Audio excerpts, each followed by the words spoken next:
She gave them everything: a mansion, designer clothes, the best schools. But when her business collapsed, her own children threw her out like yesterday's trash. In the heart of Abuja lived a woman named Margaret Obasi. To the world, she was a force, a self made business mogul, owner of the Obasi Empire, a thriving interior design chain that spanned Nigeria and Ghana. But to her children, Tina, Lillian, and David, she was simply Mum, the woman who never said no, the woman who gave endlessly and never asked for anything in return. Margaret was widowed at just 38, left with 3 young children and nothing but grit. She built her empire from a single-room shop into a luxury brand. Now at 55, she sat quietly in her mansion's sunroom, staring at the marble floor her company installed, wondering, where did she go wrong? They've never worked a day in their lives. They don't know what I sacrificed for this, Margaret said, regretfully. Just then, her youngest, David, 24, stormed in, fuming. Mum, the Benz is embarrassing. I'm your only son. I can't be seen in last year's model. David complained, entitled. You haven't worked a single day, David. Why should I fund another toy for you? Margaret said sternly. Because you can? Or could? Are you running low? David mocked. Later that night, Margaret sat alone in her study, flipping through photos of factory workers, office teams, the nights she'd slept on her desk floor, and a dangerous idea crept in. Maybe I should show them what life looks like without their golden spoon, she declared, determined. The next day, she gathered them in the living room. The chandelier above sparkled, but her heart was heavy. I need to talk to you. It's important, Margaret said, seriously. David didn't look up from his phone. Lillian scrolled through Instagram. Tina sighed and shut her laptop. There's no allowance, no Benz, no stylists. Not anymore, Margaret resolved. Wait, what are you saying? David asked incredulously. The business is gone. I made bad investments. I'm shutting everything down, Margaret said resignedly. But you just opened a new showroom in Lekki, Tina questioned, confused. It doesn't matter. It's all being liquidated. This house will be sold in 3 weeks, Margaret confirmed finally. You're joking, right? Lillian said, disbelieving. This is a prank, Abby. Are we on a hidden camera show? David asked skeptically.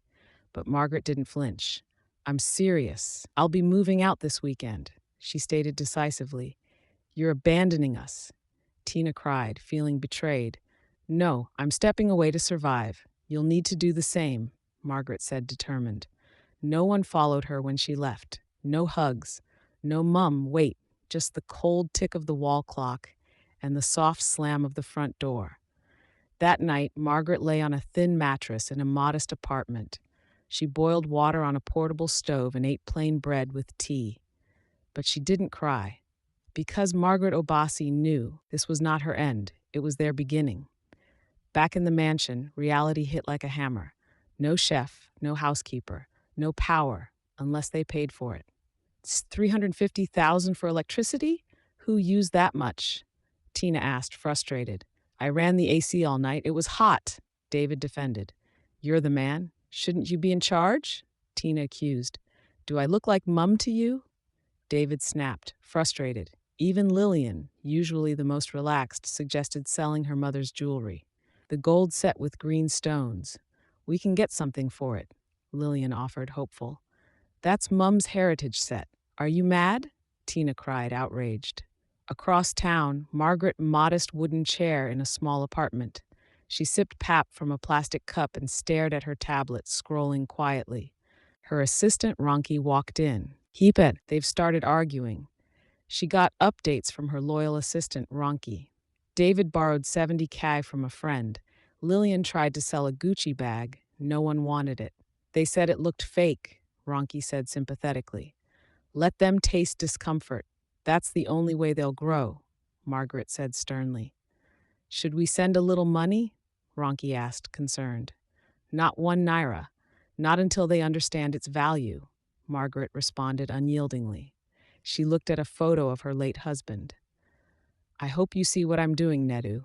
I won't let your children grow up useless, she said, determined. Lillian reached out to an old influencer friend.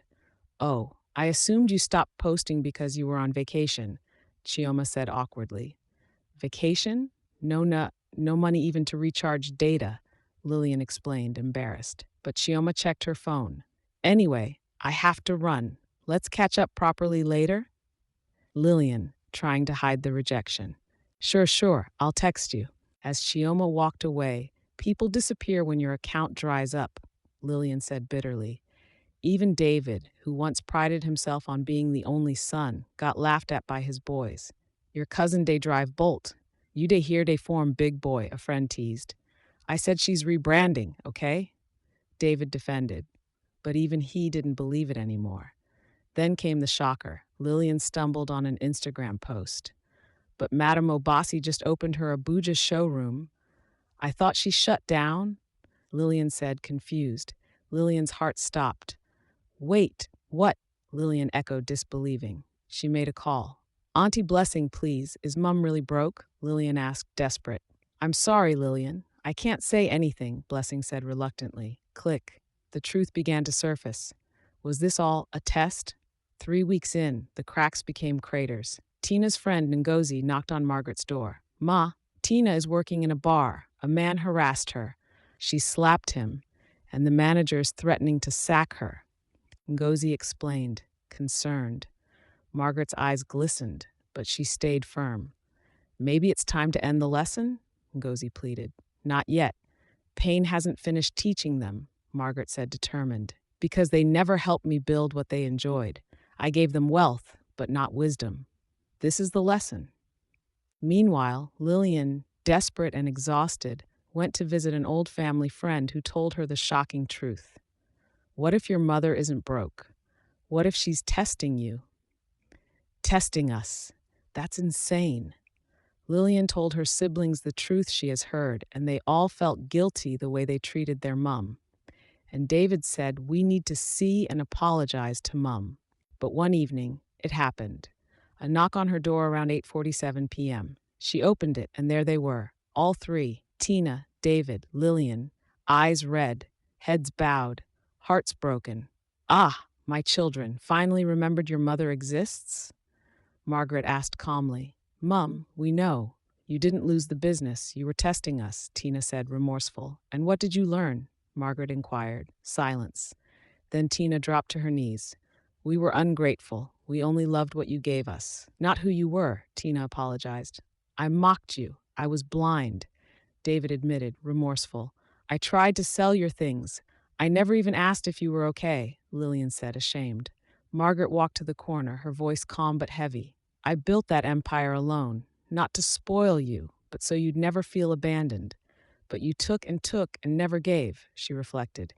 "We understand now. We want to change. Teach us again. This time we'll listen," Tina said eagerly. "It wasn't just a test. It was a mirror. I needed you to see yourselves without my shadow," Margaret replied wisely. She stood up, walked to the door. "Come back home, but not as children. Come as people ready to build," Margaret encouraged. One by one, they entered, not with pride, but with purpose. 6 months passed. Tina ran customer service. She apologized to clients and to her mother. Lillian joined logistics, woke up at 5 a.m. to inspect the factory. David worked in accounting. He understood now what a single naira meant. At home, they laughed again, but this time, they laughed together. A year later, Margaret called them in. Only this time, it wasn't about loss. It was about legacy. "You've earned your names back, not just as my children, but as my successors. Obasi Empire is yours to build now. Don't fail those coming after you," Margaret said proudly. They hugged her, and in that moment, Margaret knew she hadn't lost anything. She had gained everything. Because sometimes the richest lessons come not from wealth, but from its absence. Don't forget to like, subscribe, and share this story if it touched you. Would you pass a test like this? Let us know in the comments below. And remember, true wealth is in what you build, not just what you inherit.